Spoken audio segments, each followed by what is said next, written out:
Les autorités gouvernementales, coloniales, vont imposer à ma personne physique un très long silence, mais elles ne parviendront jamais à détruire l'œuvre que j'ai accomplie, car elle vient de notre Dieu, le Père.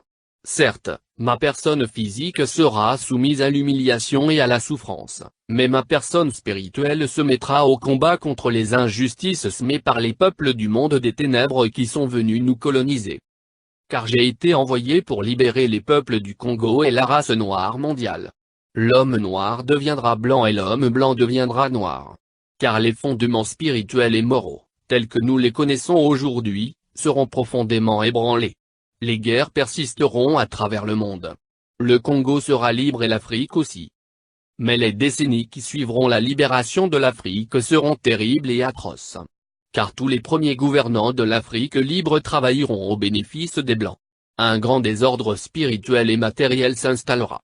Les gouvernants de l'Afrique entraîneront, sur le conseil des Blancs, leurs populations respectives dans des guerres meurtrières et s'entretueront. La misère s'installera. Beaucoup de jeunes quitteront l'Afrique dans l'espoir d'aller chercher le bien-être dans les pays des Blancs. Ils parleront toutes les langues des Blancs. Parmi eux, beaucoup seront séduits par la vie matérielle des Blancs. Ainsi, ils deviendront la proie des Blancs. Il y aura beaucoup de mortalité parmi eux et certains ne reverront plus leurs parents. Il faudra une longue période pour que l'homme noir acquiert sa maturité spirituelle. Celle-ci lui permettra d'acquérir son indépendance matérielle. Alors s'accomplira la troisième étape. Dans celle-ci naîtra un grand roi divin. Il viendra avec ses trois pouvoirs, pouvoir spirituel, pouvoir scientifique et pouvoir politique. Je serai moi-même le représentant de ce roi. Je liquiderai l'humiliation que, depuis les temps les plus reculés, l'on a cessé d'infliger aux Noirs. Car, de toutes les races de la Terre, aucune n'a été autant maltraitée et humiliée que la race noire.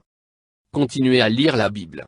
À travers ces écrits, vous arriverez à discerner les actes de ceux qui sont venus vous apporter ce livre et les écrits ou principes moraux contenus dans ce livre. Il faut qu'un voleur soit saisi avec l'objet qu'il a volé. Nous aurons notre propre livre sacré, dans lequel sont écrites des choses cachées pour la race noire et le peuple du Congo. Un instructeur viendra avant mon retour pour écrire ce livre et préparer l'arrivée du roi. Il sera combattu par la génération de son temps, mais petit à petit, beaucoup de gens comprendront et suivront son enseignement. Car sans cet enseignant, qui préparera les peuples Congo? Car l'arrivée du roi sera très meurtrière et sans pardon. Alors, il faut que les peuples du Congo soient instruits avant cet événement. Vous ne savez pas encore ce que c'est qu'une guerre spirituelle. Quand les peuples Congo commenceront à se libérer, tout pays qui osera attaquer le Congo sera englouti sous les eaux.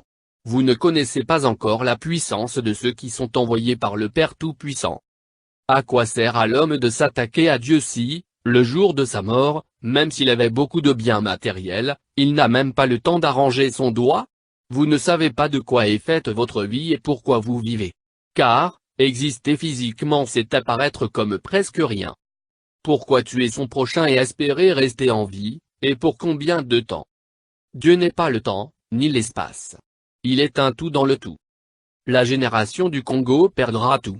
Elle sera embrouillée par des enseignements et des principes moraux pervers du monde européen. Elle ne connaîtra plus les principes maritaux de ses ancêtres. Elle ignorera sa langue maternelle.